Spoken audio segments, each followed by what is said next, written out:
On the heels of the Kansas City Chiefs' big overtime victory last night in Super Bowl XVIII, today's episode of the Energy Detox is going to take a couple themes from last night's big game and weave them together with two other significant events from the last week. That being one, the 2-hour interview between Vladimir Putin and Tucker Carlson, and two, the release of Liberty Energy's annual Bettering Human Lives report, which I'm holding right here in my hand. Because all three of those events actually do have some things in common that can help you as a leader, especially a leader in the energy industry, be more effective and be more likely to lead your team to victory. And so before we dive into all of the details of those various events, what are those two big themes that we're going to talk about today? Well, the first is history and the importance of providing context so that your stakeholders have an understanding of what's been done before so that they're more likely to execute effectively and again move towards victory in the long run. And the second big piece is purpose, vision. Again, a common theme here on the Energy Detox and certainly a common theme in any sort of leadership conversation, but one that I think is articulated better than virtually any other vision out there in this report, Bettering Human Lives. What better vision, what better purpose is there than bettering human lives? You talk about a long-term, impactful mission, vision, whatever you want to call it, it's there. And it's here in 180 pages from Liberty Energy. And so we're going to take those two things, the importance of history, the importance of purpose, and again, we're going to help you ask better questions so that you can be more effective at articulating the history, the context in which you're operating, and articulating the purpose that you and your team should be driving towards. And of course, there's no better place in my mind to do that than here in front of Pittsburgh's Heinz History Center and Western Pennsylvania Sports Museum, which is chock full of what? History. You walk inside here, you're going to get all kinds of history, certainly related to sports. And when it comes to the Steelers, certain fans around here are breathing a sigh of relief because the 49ers did not tie the Steelers and the Patriots for the most number of Super Bowls because of their loss last night. So 49ers are stuck at 5 and the Steelers and the Patriots, they have 6. But more significantly behind me, I think, is the history side of things. Where again, if you step foot inside here, you can see how impactful energy has been here to Western Pennsylvania, and more significantly, how impactful the energy that's been developed here in Western Pennsylvania has been for the world, which again mirrors a lot of what was talked about in this report. So again, let's come back to this report here for a second. Let's talk about history. This report starts with 120 pages, which in many ways are history, setting context, rarely talking about Liberty Energy itself as a company, but talking about the importance of energy and how throughout human history, our ability to thrive and survive is based on our access to energy. And over the last 200 years, our access to increased energy, readily available energy, cleaner energy than has ever existed before, has allowed us to thrive. The results are clear. It's objective. And again, Chris Wright and his team do an excellent job, perhaps one of the best jobs I've seen, of setting the stage here, of history. In last night's Super Bowl, again, at the beginning of the game, how much history was shared with the audience? The history of the Kansas City Chiefs in recent memory. The history of the Super Bowl going back, again, almost 6 decades, and how many people are trotted out on the field. Heck, before kickoff, they talked about the lack of history, if you will, of Brock Purdy, the quarterback for the 49ers, and how it was perhaps a shrewd move to have him have the ball first because, again, he's not as familiar with those surroundings, which is unlike, of course, the Kansas City Chiefs, who are quite familiar with the surroundings. All that being said, how does this connect to Vladimir Putin? Well, again, if you listen to the 2-hour interview between Putin and Tucker Carlson, as I did, you know that the first 30 minutes were spent by Putin talking about history, setting context. And now, again, regardless of the veracity of that history and regardless of whether that context actually has anything to do with the fact that he took some actions, of course, in recent memory here that were not so positive and didn't do anything to better human lives, the reality is he saw the importance of what? Setting context before jumping in and answering other questions. So, with that being said, I think it's probably important to lay out 2 quick disclaimers. The first of which is, in no way, shape, or form are we lauding Putin or holding him up as some sort of standard that we should follow. No, we're simply taking something from current events and recognizing, quite frankly, some of the things he did say that might actually demonstrate more clarity of thinking and more energy sobriety, if you will, than many leaders in our current country. And again, that is stated with the utmost objective, fact-based approach here that, again, mirrors Liberty Energy. The other piece, of course, I should say, is that in no way, shape, or form am I comparing or trying to link Vladimir Putin to Chris Wright. Again, that is absolutely not what we're doing here on the Energy Detox. And the other part of that disclaimer, of course, is in no way, shape, or form is this endorsed by Liberty Energy. These are my own thoughts. I have no affiliation with Liberty Energy. I do no work for Liberty Energy. Again, they have not approved this message, but again, they have done a service to all of us by putting together this report publicly that I was happy to digest over the weekend and again, kind of weave together with some thoughts of other headlines as I watched the game last night to again share them with you to help you be a more effective leader. So with that intro out of the way, with all of those disclaimers out of the way, what's the point? What's the goal for you? If you decide to continue listening to this episode of the Energy Detox, what are you going to walk away with? Well, at the end of the day, what I hope you walk away with is a simple roadmap, some simple questions that you can ask to help elevate your stakeholders to a status of royalty, if you will. Because throughout this report, Chris Wright and his team talk about the lucky 1 billion people on planet Earth who have full access to all of the benefits of cheap, reliable, clean energy.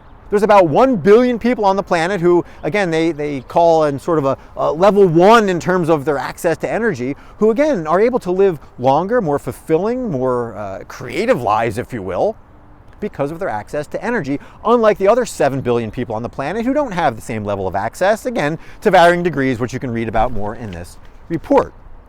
And the reason I use the word royalty is not just because, again, as was pointed out here, we live lives that in many ways are better than any kings or queens throughout human history. I think Louis XIV is referenced in here. Again, he has nothing. His life had nothing on what your average American has, right? In terms of our access, again, to health, to food, to well-being, to the ability to do what it is I'm doing right here. I mean, this is amazing. This pales, or what kings and queens have had, pale in comparison to what we have today.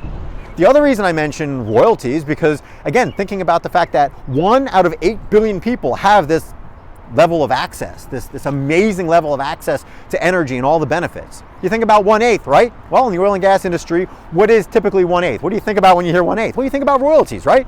If you have interest in an oil and gas well, the minimum royalty payment typically is on the order of 1/8. Sometimes higher, but typically, again, 1/8.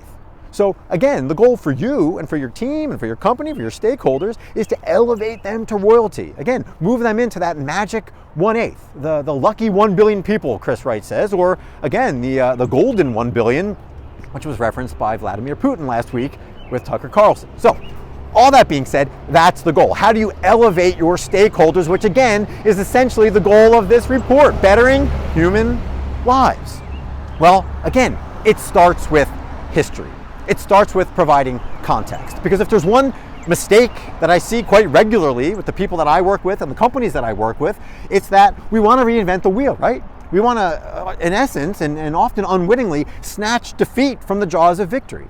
It would be like, again, having victory and being able to declare victory in regulation of a sporting event like last night's Super Bowl, but taking some actions that essentially cause you to go into overtime and start the game anew, which is exactly what the referee said, right? Just before overtime started, he said, hey, gentlemen, we're basically going to start a brand new game. Those were his words. And again, thinking last night, that's in essence what Chris Wright and his team are saying, right? Why would we want to start a brand new game? Why do we want to march towards 2050 and achieve some sort of net zero goal? And at that point, basically begin again the process of bettering human lives. We've already got a winning strategy. We're already winning in so many ways when it comes to bettering human lives. We've already got 1 billion people on this planet who, again, are enjoying this royal existence, if you will. Why not continue down that path and get the other 7 billion people moving in that direction instead of starting the game anew? So again, why force overtime when we've already got proven ways to win? That's history. That's context. That's what you'll find, especially in the first 120 pages of this report. Context of how human beings have been winning, at least those human beings who have access to the, again, proven playbook, if you will, of the energy industry, particularly the fossil fuel industry. And once you have that idea in mind, again, for you today on the Energy Detox, the question is, how are you providing that context? Are you reinventing the wheel quarter by quarter, year by year, and causing people to be confused about what you've done before and where you're headed? Or can you say, hey, look, we've done this and it's worked.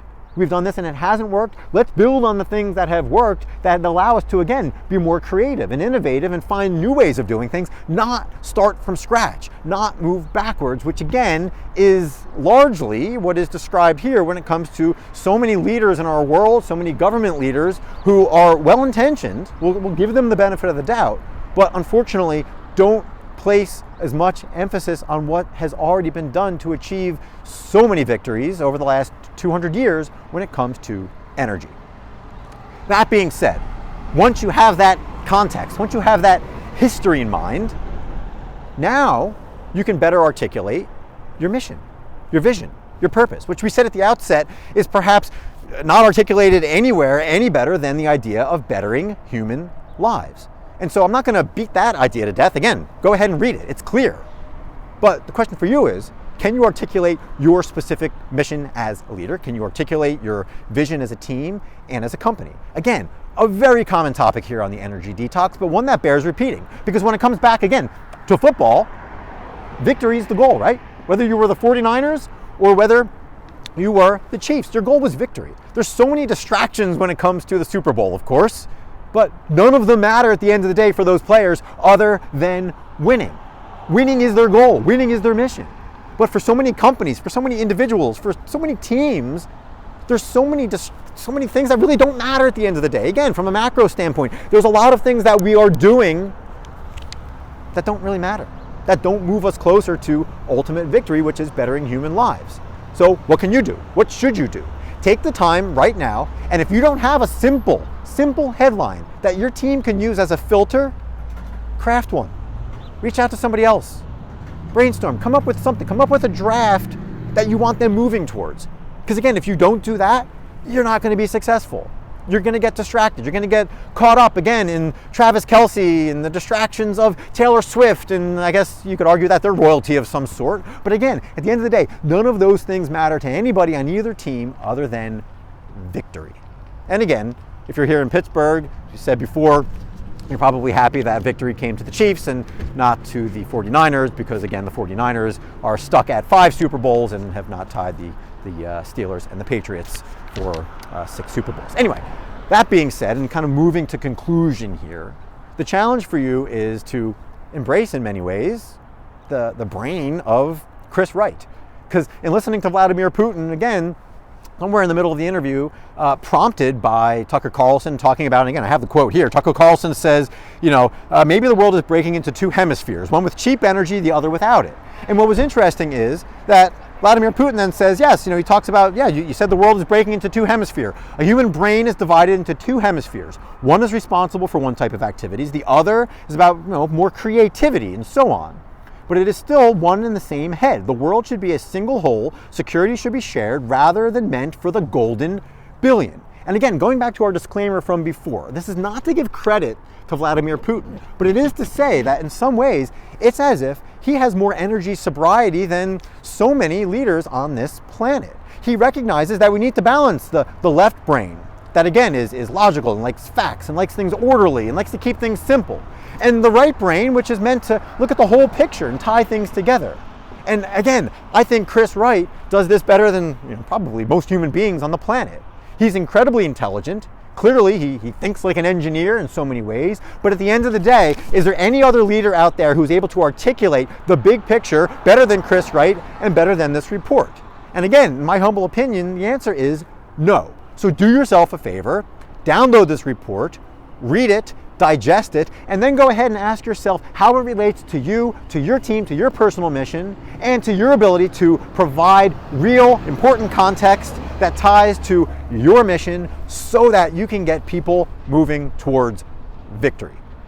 And so, with that, thank you as always for tuning in to the Energy Detox. And as one final public service announcement, if you find yourself, as I am here on the edge of Pittsburgh Strip District and you're in need of some Valentine's Day treats or flowers, I don't think there's any better place here in Pittsburgh for cheap, abundant flowers than here in the Strip District. So come on down here, and while you're here, check out the Heinz History Center and the Western Pennsylvania Sports Museum. So with that, again, I'm Joe Sinnott. I hope you join me again next time here on the Energy Detox. And in the meantime, take care and bye for now.